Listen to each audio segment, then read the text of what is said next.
Ya son las 9 de la mañana con 10 minutos de regreso después de ese comienzo musical que fue del gusto de nuestro panel, tengo que decirlo, además me lo comentaron recién antes de ir al aire y estamos ya preparados para empezar a dialogar con Yasna Galaz, ella es coordinadora comunal de Evópoli en Maipú. ¿Cómo estás, Yasna? Bienvenida a nuestro panel.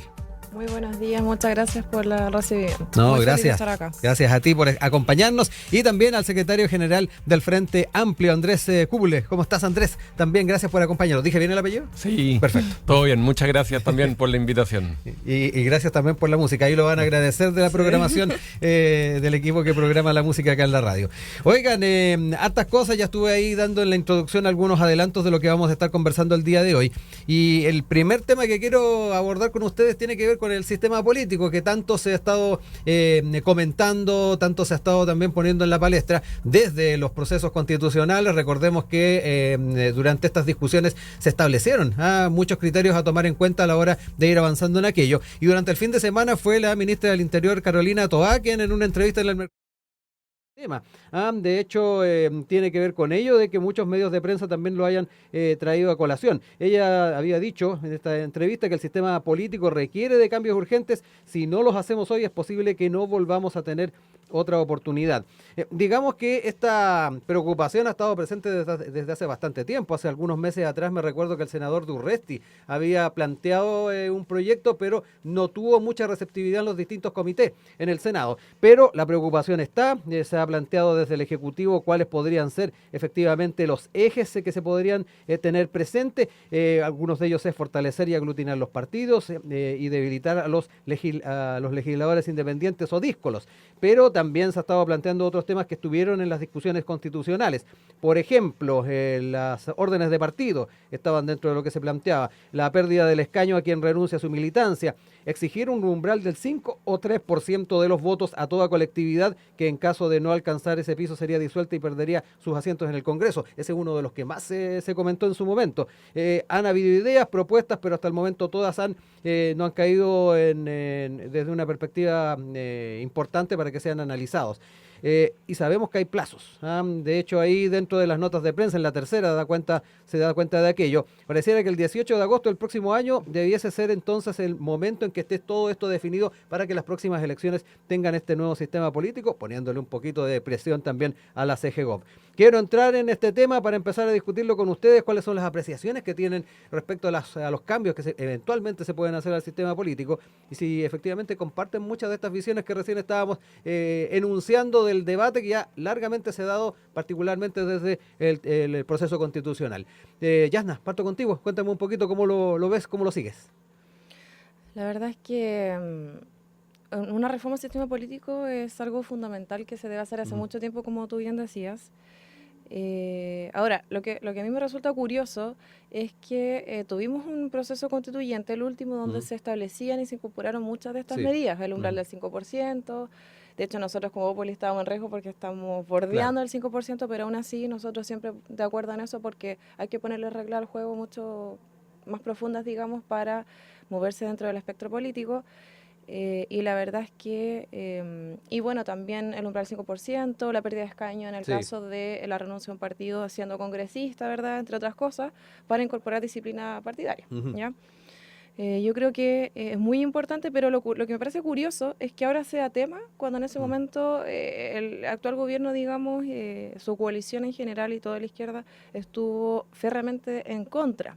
Entonces a mí me parece igual como curioso que ahora sea un gran tema, digamos, la reforma del sistema político, que eran prácticamente los mismos puntos que teníamos en ese momento y que lamentablemente se rechazó, digamos, y bueno, esa fue la voluntad popular, digamos, y se respeta, pero estuvo en discusión y tuvimos la oportunidad. Ahora, actualmente me parece bien que siga haciendo discusión porque efectivamente se tiene que reformar el sistema político en muchos aspectos y también no me suena muy bien esto como de autorregularse. Nunca es bueno ser juez y parte. No me parece muy democrático.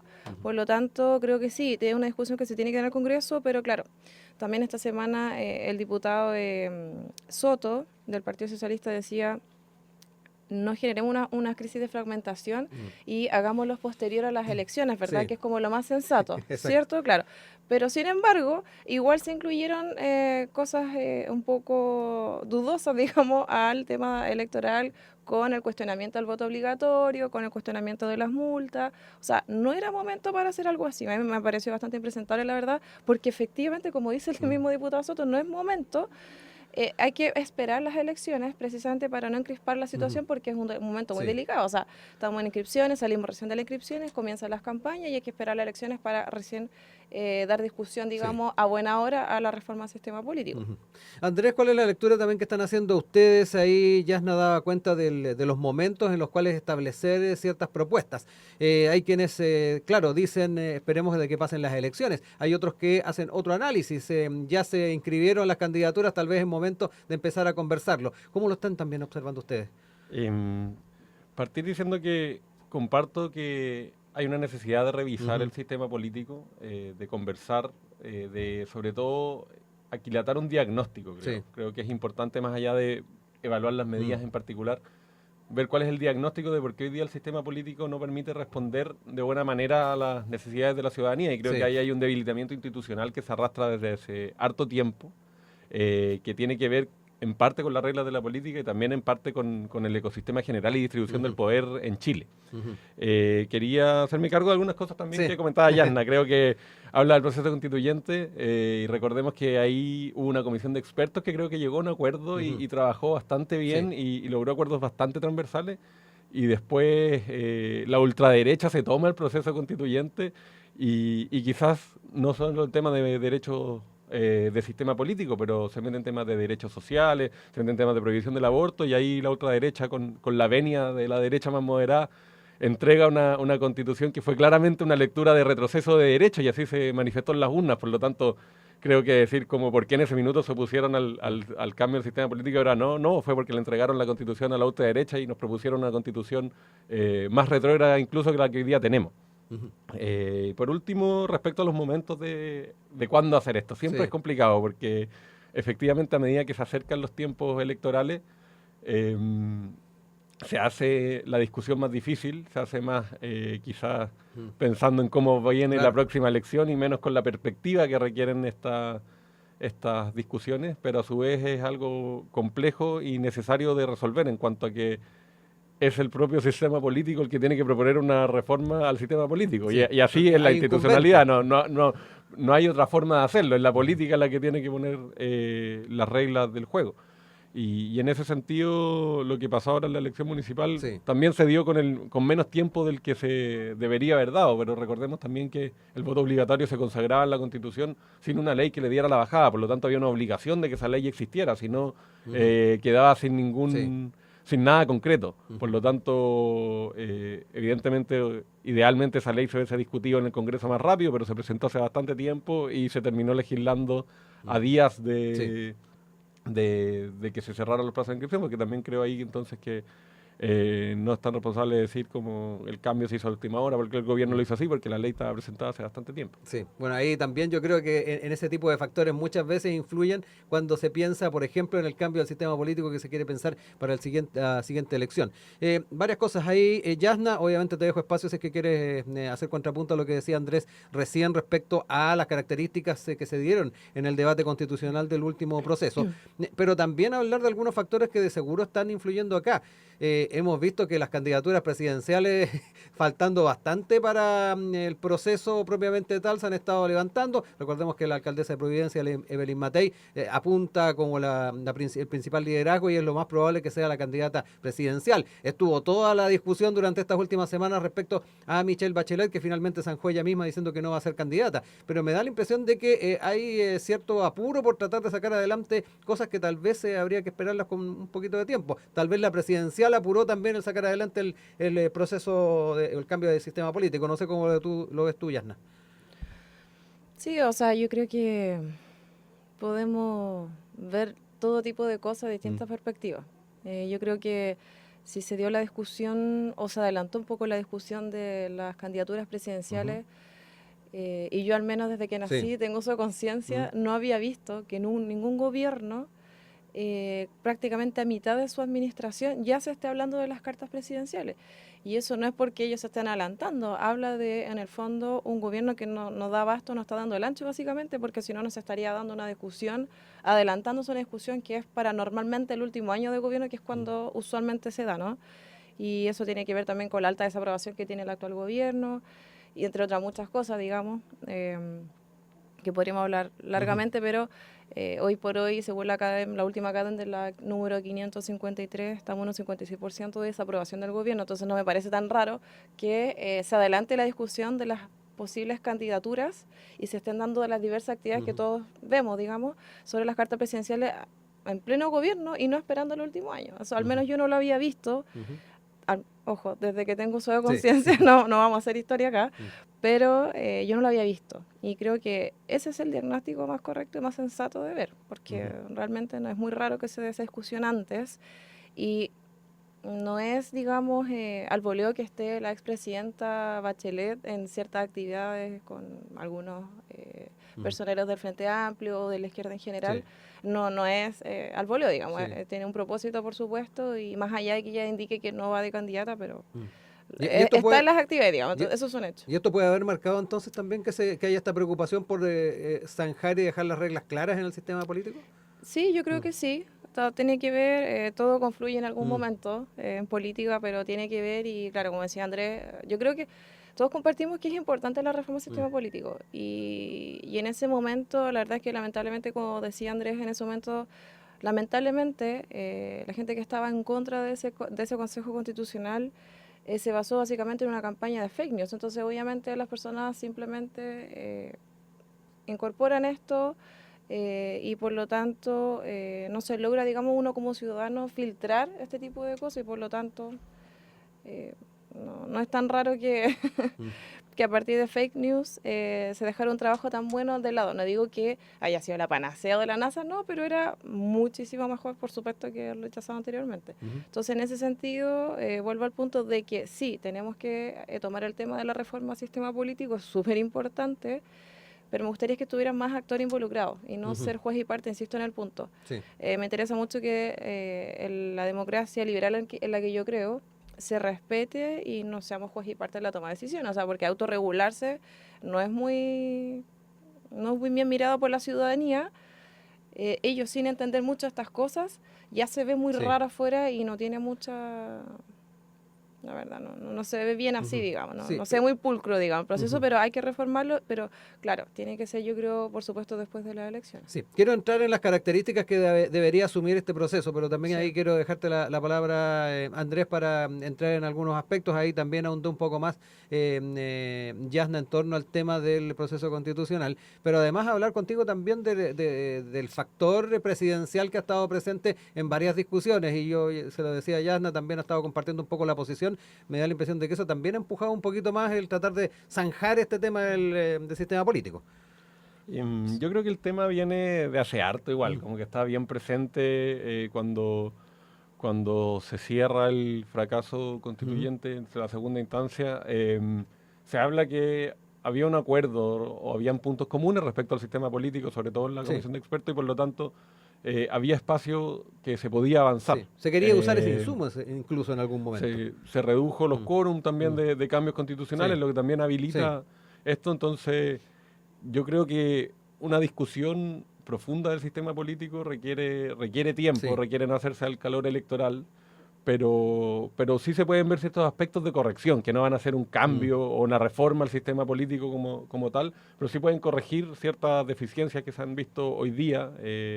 Por ejemplo, esto del antidiscolagio, que los parlamentarios pierdan su escaño si es que son expulsados o salen del partido, porque en la elección es doble, la gente vota por personas y por partido a la vez, y es difícil hacer esa distinción si quien tiene el respaldo popular es la persona o el partido que representaba, y al minuto de cortar ese vínculo, se pierde la duda si esa persona tiene la representatividad que debiese tener. Claro. Y eso lo hemos notado además en el Parlamento a la hora de tratar de ponerse de acuerdo. Sí. Así es. Quería igual hacer un poco de memoria, porque ya no parece que la memoria le falla, pero recordemos que Joaquín Lavín no fue candidato municipal por ser candidato presidencial en la pasada. Por lo tanto, ya estaba lanzada la carrera presidencial cuando estábamos enfrentando las municipales. Y se entiende, yo creo que tiene que ver con el nivel de apoyo. Si bien hoy día el presidente está en el 30, 35, en esos tiempos el expresidente Piñera habrá estado en el 10, 15, así que evidentemente ahí se abren las carreras presidenciales. Yo creo que siempre es bueno no adelantarlas tanto. Efectivamente queda bastante gobierno por delante y creo que sobre todo lo que espera la gente es que se ponga la discusión de ideas, de programa, qué es lo que le queremos ofrecer a las personas desde las distintas coaliciones, y ahí más pragmáticamente creo también que a Evelyn Matei le va a hacer mal tener lanzada su carrera presidencial con tanto tiempo de anticipación. Qué bueno que tocas el tema programático, porque ahora quiero esta última parte de este tema al menos, Yasna, hablar un poco de lo que tú señalabas, quienes debiesen estar incorporados en esta discusión. Obviamente tiene que llegar al Parlamento como proyecto de ley, pero también tú ibas un poquito más allá, tal vez socializarlo un poco más, por dónde podrían ir esos caminos. Y por otro lado me quiero tomar de lo último que señalaba Andrés en torno a lo programático, porque no estaría de más entrar efectivamente dentro de las nuevas reglas del juego, el establecer marcos programáticos para las coaliciones o los partidos políticos en torno a lo que va a ser este nuevo sistema político, de dar ciertas garantías efectivamente por temas vinculados a los discolajes, por ejemplo, por citar algo. ¿Cómo ves esos dos puntos, lo que planteas tú para ahondar un poco más, pero también lo estrictamente programático? Sí, yo creo que, o sea, yo creo que es importante marcar, como dices tú, generar un marco de acuerdo, digamos, amplio, porque esto lo tenemos que lograr, digamos, en este gobierno, en el que venga, en el gobierno que esté, se tiene que lograr porque es súper ya pusieron fecha, agosto de 2025. Exacto, tiene fecha y de hecho el presidente Boric lo comprometió, digamos, en la última cuenta pública, o sea, les puso ahí tienen que trabajar en esto, pero claro, tampoco se puede tensionar más el sistema, el momento en el que estamos electoral, entonces creo que tiene que ser posterior y... yo creo que hay que aprobar un marco, ya una especie de protocolo donde estén los puntos de los cuales se va a discutir y no después tratar de meter ahí por debajo temas que a veces hacen los congresistas, sino que discutir lo que estrictamente se apruebe en ese marco y a partir de eso trabajarlo. Sí o sí, socializarlo, claro que sí, o sea, recibir a los especialistas respectivos, o sea, yo soy cientista política, pero hay gente que se especializa en este tema. Y sería muy útil escuchar eso más allá de las posiciones políticas, digamos, irse más a lo técnico primero, que es lo que más importa, porque de hecho nosotros salimos de un sistema del duopolio que decía el binominal actual, el binominal, ¿cierto? Que se quería destruir eso, pero la verdad es que comprobamos que es pésimo el sistema fragmentado que tenemos. O sea, nosotros tenemos un sistema de partidos fragmentado porque estamos con cerca de 22 partidos políticos y la verdad eso no es muy buena cosa para ningún gobierno, porque la verdad no permite gobernar bien, no logras llegar a acuerdos, entonces la verdad así el país no avanza.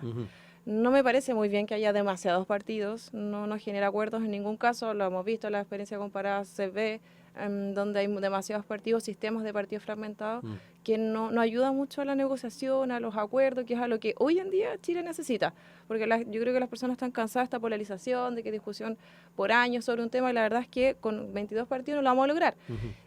Por esa razón es que, de nuevo, claro, tenemos que reformar el sistema político y tender más a la moderación, a los acuerdos, porque con 22 partidos, imagínate ponerse de acuerdo en el Congreso con 22 partidos, por algo no se ha logrado. Digamos, o sea, salimos de un sistema así binominal, pero llegamos a esto que creo que me parece mucho peor. O sea, le hace más daño al sistema político porque no avanzamos en las cosas necesarias. Andrés, también hablar un poquito dentro de los escenarios óptimos. Sabemos que hay un escenario óptimo, pero después se van definiendo las formas en las cuales se van a hacer estos cambios. Desde tu perspectiva, ¿por dónde podrían ir? Ahí dio algunos datos, Yasna, ¿cuál sería el óptimo también para ti? Y me tomo de ese último punto de la fragmentación en el sistema político, que creo que es un diagnóstico bastante transversal, que es un problema. Efectivamente, el cambio del sistema binominal lo que busca avanzar hacia una mayor representatividad, porque en el sistema binominal quien no alcanzara el umbral del 30-35% en votación no tenía ni una representación, y eso fue excluyendo a un sector de la sociedad constantemente de la representación política, y eso fue un problema, y es un problema. Pero hoy día tenemos un sistema hiperfragmentado y a su vez presidencialista, que yo creo que no conversan bien. Y tenemos, yo creo que este gobierno y también el gobierno anterior le tocó enfrentar un Congreso sin mayoría y con una fragmentación importante que hacía muy difícil la construcción de acuerdos o de poder avanzar. Por lo mismo creo que ahí hay que revisar el sistema de partidos en sí mismo. ¿Los umbrales también te parecen una buena idea? Los umbrales por sí mismos yo creo que tienen que conversar con el sistema electoral. Creo que hoy día tenemos un sistema electoral que considera los pactos y los subpactos, que es otra cosa que ha estado en conversación, y que por lo tanto muchas veces para evitar esta fragmentación hace que partidos tengan que no competir en ciertas zonas. Sí. Si el umbral es de... porque el umbral hoy día existe, pero no existe para perder la representación parlamentaria, sino que existe para que la existencia de los partidos.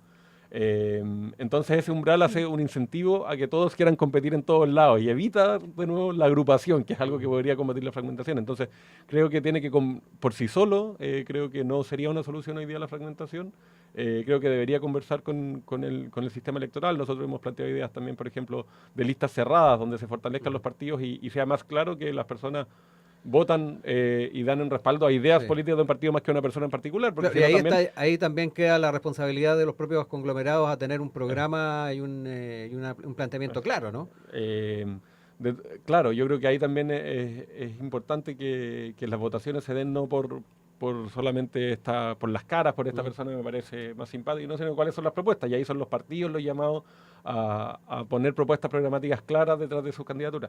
Y sobre la fragmentación solo quería hacer un punto también que creo importante, que independiente de los cambios legales que se puedan hacer, que avancemos a combatirla desde las acciones que puede tomar cada uno. Nosotros venimos de un proceso de unificación, éramos 3 partidos, ahora solo somos uno, porque también tomamos proactividad para combatir las deficiencias que vemos en el sistema político, y quizás esas son alternativas que en otros espacios del espectro político también se podrían evaluar, más allá de los incentivos formales que también se tienen que discutir y legales. Los partidos proactivamente pueden tomar acciones para combatir la fragmentación. Ya son las 9 de la mañana con 36 minutos. Estamos de regreso en nuestro panel del día de hoy. Andrés Kuble, secretario general del Frente Amplio. Yasna Galaz, coordinadora comunal de Bópoli en Maipú, nos acompañan en el panel del día de hoy. Vamos a seguir con temas vinculados a proyectos de ley y particularmente quedarnos con lo que ha sido además un tema complicado para sacar adelante, como es la reforma de pensiones. Recordemos que días atrás ya se había dado una señal de parte del Senado de un marco de acuerdo con el gobierno para sacar adelante en enero del próximo año y empezar a debatirlo y sacar adelante la propuesta de reforma de pensiones. Esto de alguna manera para muchos fue facilitando tal vez el poder avanzar, pero de todas maneras hay algunas visiones que son críticas. Vamos a entrar en esas visiones, pero antes también hablar un poco de cómo lo ha estado también planteando el presidente Gabriel Boric, que recordemos está en la región de la Araucanía, y se dio el tiempo para hablar efectivamente de esta reforma. Y a propósito de estos acuerdos, dijo, hay una luz de esperanza, hay optimismo en el presidente en torno a sacar adelante este acuerdo, y apuntó a que llegar a acuerdo o no en esta materia no es un triunfo o derrota del gobierno, que tal vez es una explicación o tal vez es una interpretación que se hace a nivel político a la hora de pensar que estamos en un año electoral.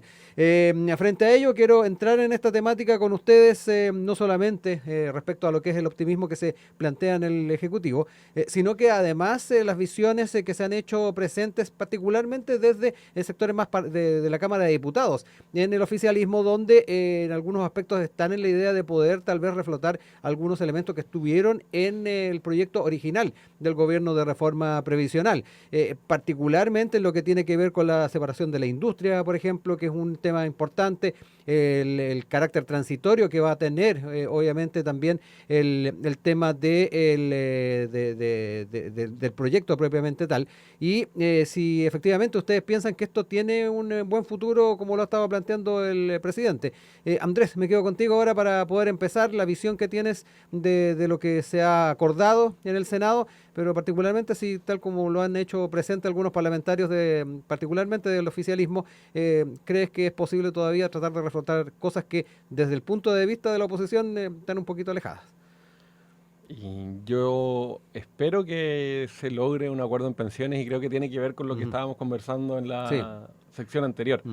Si la política no es capaz de procesar esta demanda, si no es capaz de tomar los acuerdos que permitan mejorar las pensiones hoy día, teniendo en cuenta cuáles son los montos de pensiones que reciben muchos adultos mayores, va a ser un fracaso de la política y va a profundizar la crisis institucional, más allá de si cambiamos el sistema electoral a uno u otro, o si son más o menos parlamentarios.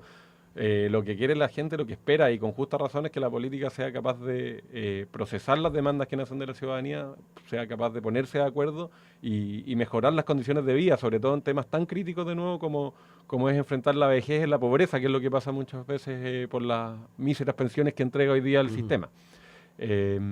Sobre el punto más en concreto, creo que es importante, y el gobierno ahí ha mostrado una constante voluntad de acuerdo, y creo que eso es lo que tiene que permanecer haciendo, porque es la forma en que podamos lograr una solución y una propuesta que vea la luz.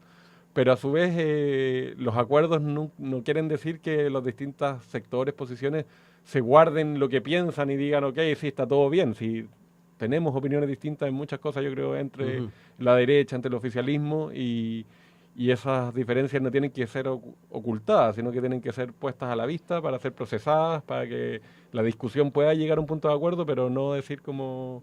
Por ejemplo, nosotros creemos que la separación de la industria es importante, y quizás eso no va a estar en el acuerdo final porque la derecha no está de acuerdo con eso, pero eso no quiere decir que nosotros no creamos que es importante y lo vayamos a seguir diciendo.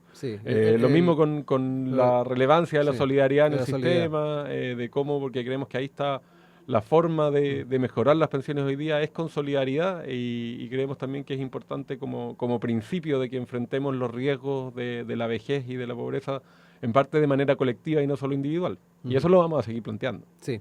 Yasna, no sé también cómo lo has estado observando tú, los pasos que se han dado en torno al acuerdo, pero también estos matices que al menos se han deslizado de parte de algunos sectores del oficialismo, particularmente cuando este proyecto esté en la Cámara de Diputados.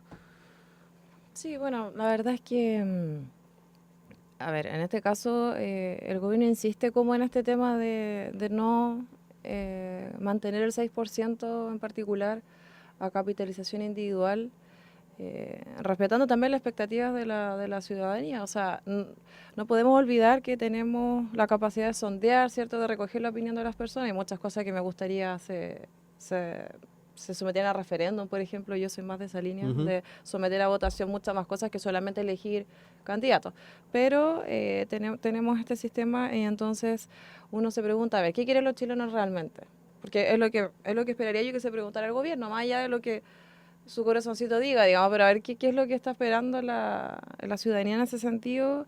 Y la verdad es que las encuestas lo que apuntan es a que las personas esperen que el 6% se vaya a capitalización individual, y en ningún caso descartar el aspecto de solidaridad, perdón, me cuesta decir esa palabra, solidaridad.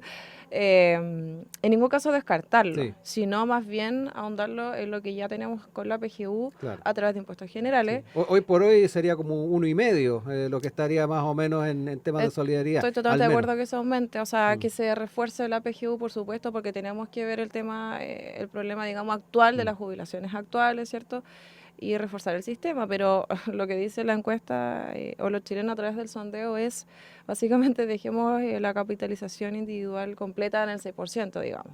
No me lo toquen, digamos, no se metan ahí, y avanzar en la PGU, incluso en una AFP estatal también que entra a competir con el mundo privado. O sea, sin ir más lejos, de nuevo, la última propuesta se proponía, de hecho, la libertad de poder escoger entre una institución pública y privada. Y eso no se había discutido antes, digamos. Eso a mí por lo menos parecía muy novedoso y creo que es una buena línea. Yo apoyo la libre competencia, digamos, regulada como corresponde, y creo que no tiene nada de raro una AFP estatal en ese sentido, y se está recogiendo la encuesta últimamente. Ahora, ¿qué pasa? Que se produce también una frustración porque, como digo, la población está esperando una cosa y el gobierno insiste por otro lado. ¿Por qué seguir insistiendo en eso si ya se sabe que no va por ahí la cosa, digamos? De hecho, por ejemplo, en la última cadena también, como mencionaba antes, un 54% apoya que el 6% vaya íntegramente a la cuenta individual. Cadena también menciona el 77% de apoyo para la libertad de elegir, porque si algo quieren los chilenos es poder elegir, no que nos impongan algo. Yo quiero elegir con qué institución cotizar, yo quiero elegir dónde se van mis cotizaciones, en fin.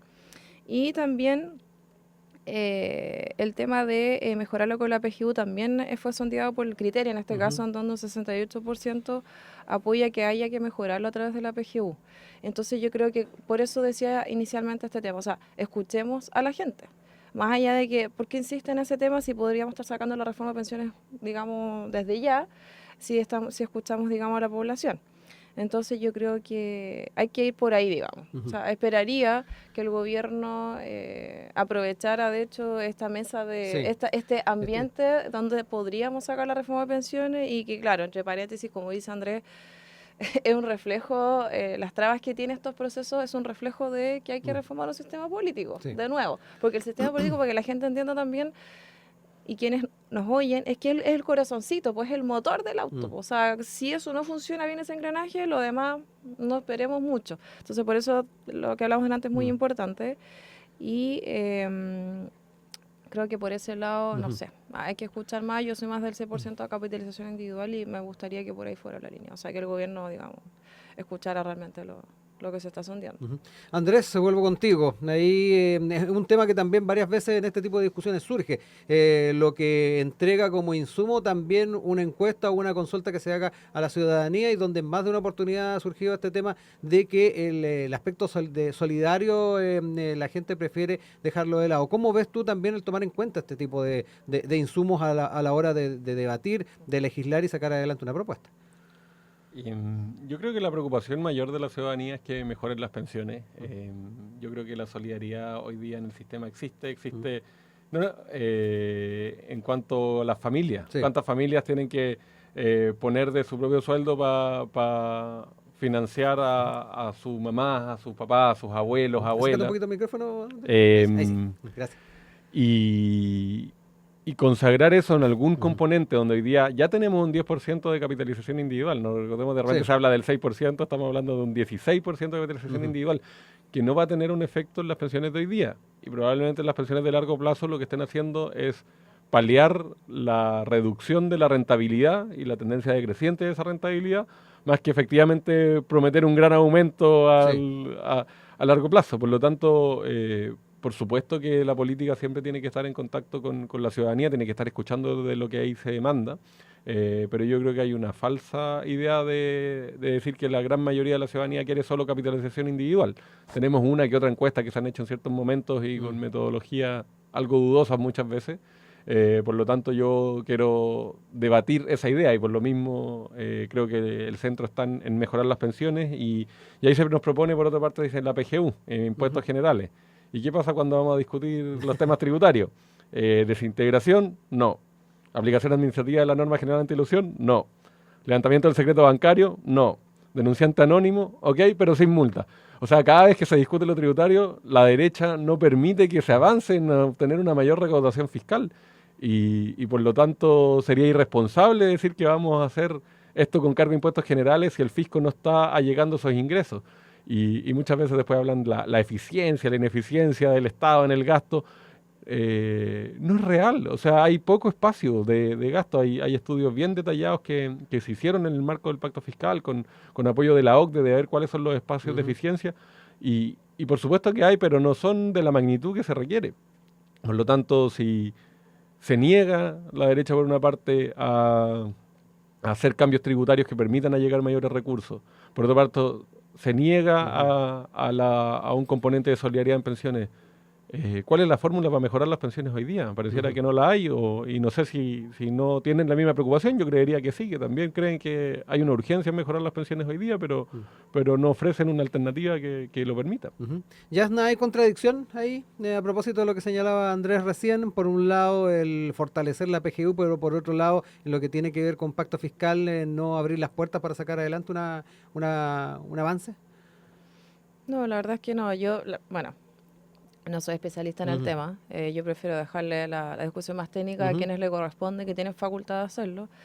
Y si están dando esa discusión nuestros congresistas, están los técnicos alertando sobre esta situación, creo que es por algo, digamos. O sea, no es que no haya una voluntad de mejorar las pensiones. De hecho, se quiere hacer y ciertamente hay que hacerlo. Es una cuestión, diagnóstico, digamos, compartido, supongo, que las pensiones no son, hay que mejorarlas, hay que incorporar. Yo, por lo menos, desde mi conocimiento, creo que es muy bueno incorporar competencia siempre. No es muy bueno los monopolios, digamos, en ninguna economía no es muy sano. Y todos estos detallitos más técnicos, yo creo que se tiene que dejar la discusión a los técnicos, a los congresistas que ven este tema. Las comisiones respectivas. Ahora, en términos políticos, me llama la atención igual. Yo pienso que si en este caso la ministra Jara, Elizalde también tuvieran una postura que les corresponda a su cargo, que creo que no lo están teniendo, podríamos tener una salida muy buena en esta reforma.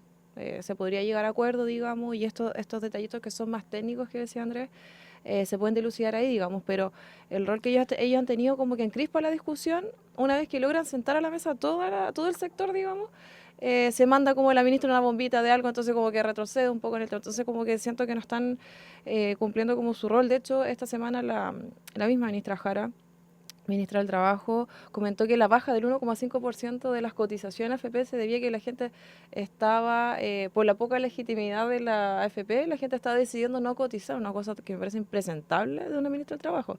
O sea, si las personas no están cotizando es porque hay menos oportunidades laborales, porque hay un desempleo alto y que nos tenemos que hacer cargo todos, digamos.